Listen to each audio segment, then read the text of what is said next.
Fala galera, beleza? Tudo certo com vocês? Sejam muito bem-vindos ao canal Saber da Eletrônica. Meu muito obrigado a todos vocês que se inscreveram no nosso canal. Se você não se inscreveu, se inscreva. Vocês que deixam aquele like no vídeo que ajuda a divulgar o nosso conteúdo, que compartilha os nossos vídeos e que deixa os comentários aqui abaixo. Hoje nós vamos fazer uma videoaula muito especial sobre o reparo de uma placa de um notebook Samsung modelo RV411. É uma placa 01433A, muito conhecida aí do pessoal que faz manutenção. Vários defeitos foram encontrados e nós vamos mostrar em detalhes cada um deles para vocês e fazer toda a explicação. Essa videoaula, pessoal, é uma pequena demonstração do nosso curso de reparo em placas de notebook que iremos lançar agora em novembro. Eu vou fazer esse curso em parceria com meu amigo Celso da Instrutiva. Vou falar melhor sobre isso ao longo do vídeo e se te interessa esse assunto, você já sabe, vem comigo.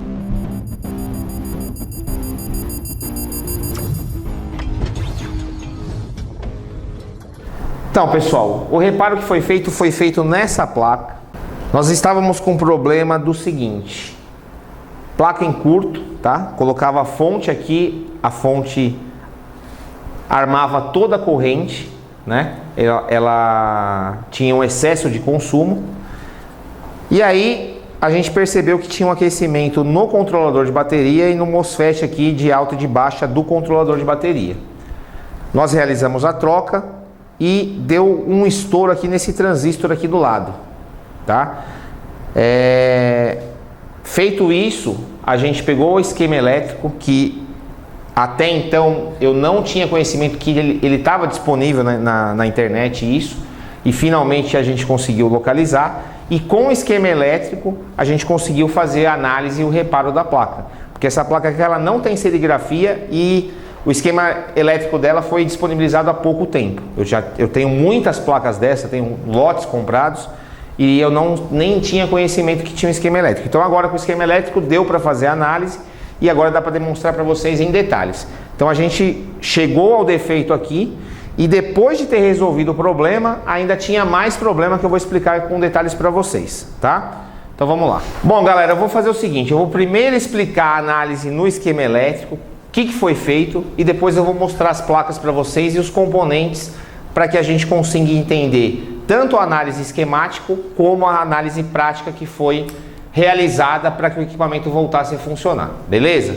Então, o que acontecia inicialmente? Pegamos a placa na mão, colocava na fonte assimétrica, a fonte apresentava um consumo excessivo. Toda a corrente que estava setada na fonte, ela estava sendo depositada na placa, porque havia um curto, né? Uma fuga em algum componente no circuito de entrada. A gente estava com um aquecimento no controlador de bateria e no MOSFET, que faz parte do controlador de bateria de alta e de baixa. Então, como nós temos muitas placas de sucata e até então eu não sabia que ainda estava disponível o esquema elétrico na internet dessa placa, que há pouco tempo atrás não tinha disponível, a gente pegou e trocou o controlador de bateria e trocou o MOSFET para ver se resolvia o problema. Quando a gente trocou, queimou um outro transistor que tem na placa e voltou a dar o curto com consumo excessivo. A gente fez a análise, conseguiu chegar no problema, né, na solução do problema, só que aí a placa não ligava. E aí a gente foi fazer uma medição na placa para saber o porquê que ela não estava ligando. Ela não tinha mais curto, mas ela também não se apertava o botão de power, ela não startava. E aí a gente chegou na conclusão que o problema estava no Super I/O e eu vou explicar por que a gente chegou nessa conclusão através do esquemático da placa, beleza? Então aqui, ó, a gente já tem tudo isso que eu falei para vocês, o que foi trocado, a análise que foi feita com o esquema elétrico, o excesso de corrente na fonte, tá? Então pessoal, a análise que a gente fez foi a seguinte: aqui a gente tem a entrada de 19 volts, né, que chega nos MOSFETs, que são os MOSFETs de proteção. Esses 19 volts passa para cá, ele vai alimentar a placa para lá e vai descer aqui. Quando ele desce aqui, ele passa por esse transistor e vem na alimentação do CI de charger, ó, DCIN, que é o pino 25 aqui. O que aconteceu? Quando a gente trocou o CI de charger e o MOSFET de alta e de baixa, né, de chaveamento aqui desse CI, esse transistor ele estourou. E aí, como estava o esquema elétrico disponível agora, eu fui fazer a análise e vi que tinha um capacitorzinho aqui na linha. É um capacitor bem pequenininho. Num estado normal, isso daqui é para se comportar como uma chave aberta, porque é um capacitor. Só que como que ele estava com uma fuga aqui, ó, ele ficou praticamente em curto. Então a corrente que circulou aqui ficou muito mais alta, porque a corrente agora vinha pelo capacitor. E aí o transistor não suportou essa corrente e queimou. Então quando a gente trocou esse transistor, aí sim trocamos o charger e o MOSFET de alta e baixa, a placa parou de apresentar o consumo de corrente, acendeu os LEDs e teoricamente ela teria que funcionar, né? E por que que estava queimando o CI de charger e o MOSFET? Porque como esse capacitor estava com fuga, a alimentação aqui no CI, ela ficou muito mais baixa. Ele teria que receber 19 volts e a tensão aqui era muito pequena. Só que ela era pequena, mas suficiente para fazer o CI funcionar parcial. E como o chaveamento aqui ele tem que ser totalmente sincronizado, porque o MOSFET recebe no gate um pulso no MOSFET de alta, depois um pulso no MOSFET de baixa, e isso sincronizado, se a tensão aqui não está correta, isso se perde. E aí ocasionava a queima do MOSFET e a queima do CI. Então o problema era um capacitor pequeno, mas ele danificou o transistor aqui em cima, o CI de charger e o MOSFET de alta e de baixa. Tá certo? Então aqui, ó, a gente tem um MOSFET de alta e de baixa, que é um MOSFET de canal duplo.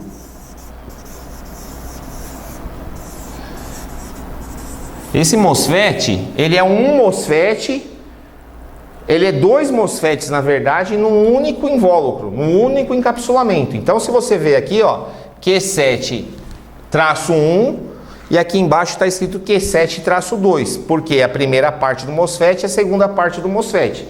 Então, no único encapsulamento, a gente tem dois gates, né? O gate do MOSFET 1 e o gate do MOSFET 2, dois source e dois drenos, que estão aqui. Esse MOSFET, ele também estava entrando em curto, por causa daquele capacitorzinho que eu falei para vocês no começo.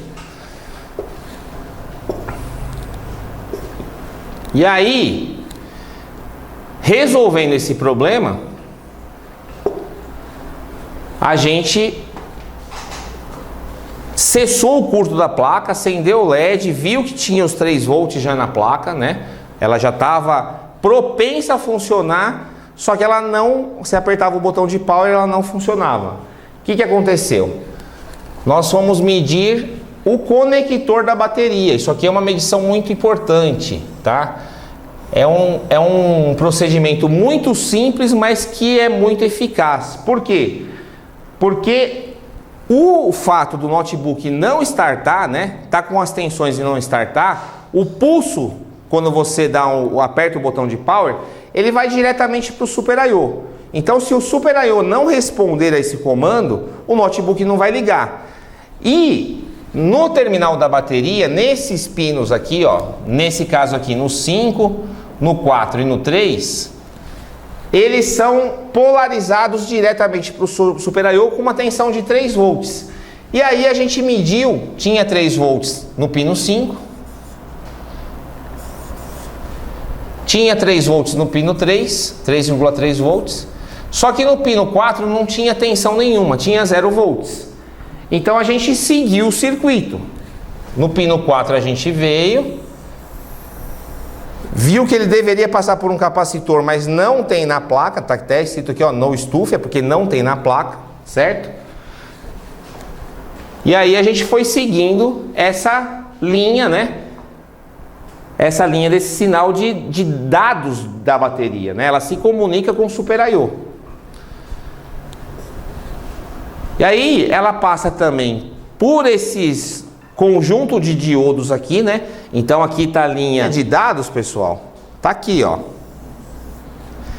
Ela tá passando por quem? Por esse diodo aqui. Então, se esse diodo tivesse com problema, tivesse em curto, por exemplo, ele faria com que a tensão ficasse 0 volts. Então a gente foi checar ele, só que ele estava bom, ele estava funcionando. Fomos checar aqui, um outro resistor de 100 ohms. Se esse resistor tivesse aberto, a gente não teria os 3 volts realmente aqui. Então a gente foi checar esse resistor para ver se ele estava normal. Estava normal. Continuamos seguindo a linha aqui. Agora mudou de sinal, né? Aqui era BAT3 SM Data, agora é KBC3 underline SMD. Por quê? Ele está dizendo que depois desse resistor ele já tem um outro nome. Então a gente foi seguir esse nome.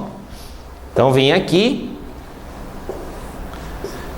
e ver para onde ele vai. Ele foi para essa linha aqui, ó, de polarização dos 3 volts. Então aqui o que a gente tem? A gente tem 3 volts, né? 3.3 Micon, ele dá esse nome por causa do Super I/O, que é da marca Micon. E ele polariza esses 3 volts em toda essa linha aqui. Então onde a gente tem o SM Data, a gente também poderia ter esse resistor aqui aberto e a tensão não está polarizando o terminal da bateria. Só que a gente checou o resistor e ele estava funcionando. Ele estava funcionando não, ele estava com o valor normal. Na verdade estava funcionando, né? Ele estava com o valor normal, não estava alterado e não estava aberto. Bom, continuamos seguindo o sinal com esse nome. E aí a gente chegou no Super I/O. Então no Super I/O a gente tem aqui no pino 111, ó, o sinal que é o mesmo sinal que vai no terminal da bateria, ó, KBC3 SM Data sustenido. Como todos os componentes da linha estavam funcionando, não estava aberto, não estava em curto, a gente já pode afirmar que internamente no Super I/O ele deveria, né, ser uma chave aberta para deixar a polarização dos 3 volts seguir até o terminal da bateria. Ele estava uma chave fechada, indicando que o Super I/O realmente estava com problema. E aí a gente realizou a troca do Super I/O e o notebook, graças a Deus, voltou a funcionar. E essa placa é uma placa que poderia ir para sucata, que não ia valer nada, e agora é uma placa que eu posso vender por mais de R$500 no mercado, que tem muito comércio dessa placa e é isso que ela vale. Então, uma análise bem feita, a gente consegue recuperar, ganhar um dinheiro que é justo, né? É um trabalho que a gente faz, dedicação, muito estudo, então é justo. Eu vou mostrar para vocês agora na placa os componentes que foram trocados, como é que eu cheguei nessa conclusão. É lógico, eu cheguei por causa do esquema elétrico, mas eu quero mostrar para vocês na placa e vou mostrar a placa funcionando também. Maravilha? Bom, pessoal, a placa que a gente fez o reparo é essa placa aqui, tá? O modelo dela, como eu falei para vocês, 01433A, é uma placa que tem muita no mercado, apresenta vários tipos de problema. O controlador de bateria é esse aqui, que a gente trocou, na verdade trocou 2 vezes, né? Porque queimou a primeira, aí a gente trocou na segunda vez, ele funcionou, não deu mais problema. E esse aqui é o MOSFET duplo, né? De canal duplo, que eu falei para vocês. Então estava aquecendo o controlador de bateria e o MOSFET. E o causador do problema é esse cidadãozinho aqui bem pequenininho, ó, que está do lado desse transistor. Então ele estava entrando em curto, corrente subia, ficava muito alta aqui, queimou o transistor, baixou a tensão no CI, a tensão no CI baixa causou a queima do MOSFET, porque na verdade esse capacitor ele não entrou em curto de uma vez. Primeiro ele estava com uma fuga, então ele tinha uma resistência que fazia ainda com que a tensão aqui não ficava tão baixa, mas era muito mais baixa do que precisava. E aí ele acabou entrando em curto depois, quando queimou esse transistor aqui, e aí ficou até mais fácil de descobrir o defeito, tá? Então foi esse conjunto aqui, mas na verdade o causador do problema, ó, um capacitorzinho desse tamanho, queimou esse transistor, queimou esse controlador e queimou esse MOSFET. E ainda por cima, queimou o Super I/O. Trocamos aqui, né, medimos aqui a bobina, né, não tinha os 3 volts aqui nessa bobina. A gente fez a aferição nos diodos, estava normal, os resistores estavam normal e chegamos à conclusão que o Super I/O estava com problema. Então vocês podem observar que foi muito bem soldado aqui, né, porque esse componente tem 128 terminais. Se todos os terminais não estiver muito bem soldado, a placa não vai voltar a funcionar, né? Porque ele precisa estar com os terminais bem soldados na placa, tanto o controlador de bateria como o Super I/O. E aí foi essa análise que a gente fez e o reparo que a gente fez. Então eu vou ligar aqui o notebook agora para vocês verem, ó, que ele está funcionando. Ele inicialmente você colocava a fonte aqui, já apresentava um curto, depois você apertava aqui dava o curto aqui no jumper, ó, e não acontecia nada. Agora ele está ligando, a tela está assim por causa do flat, tá? Mas ó, o notebook está funcionando. Eu vou até ligar de novo aqui para vocês verem, porque esse flat aqui é de testar a placa, então como fica usando direto, ele acaba dando defeito, precisa trocar o flat aqui,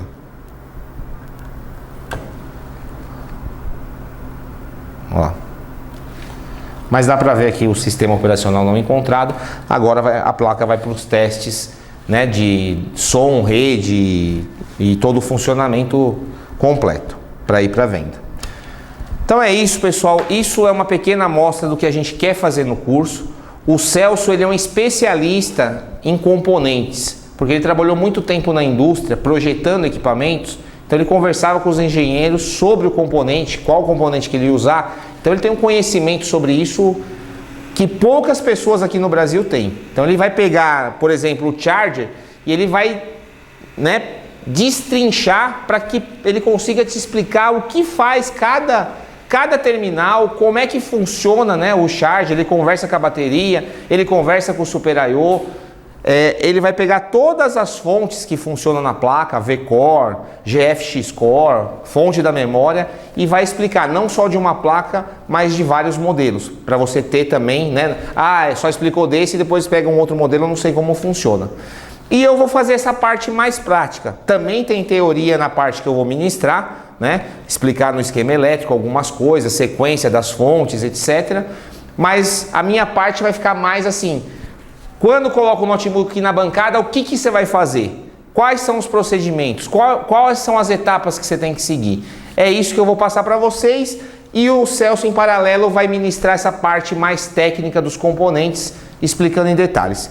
Quem tiver interesse em fazer a inscrição, nós vamos abrir 100 vagas para essa primeira turma, que são 2 módulos o curso, né? 2 ou 3, eu acho que vai ficar nos 2 módulos, mas essa primeira turma é para o módulo 1, que vai ser mais a parte de fontes, tá? A gente vai falar mais da parte de fontes, que é muito conteúdo. Então a gente vai deixar o link aqui, são 100 vagas apenas. Preencheu as 100 vagas, a gente vai trancar as matrículas e só vai reabrir mais para frente. A gente vai ver as melhorias que vai precisar ajustar, se for o caso, e aí a gente vai lançar outras turmas. O valor é promocional, é de R$ 599 para essa primeira turma. Então quem tiver interesse em mais detalhes do conteúdo, eu vou deixar o link aqui na descrição, vocês podem acessar e quem tiver interesse pode fazer a matrícula. É isso que eu queria falar para vocês. Muito obrigado mais uma vez pela atenção de todos. Um grande abraço, valeu, até a próxima.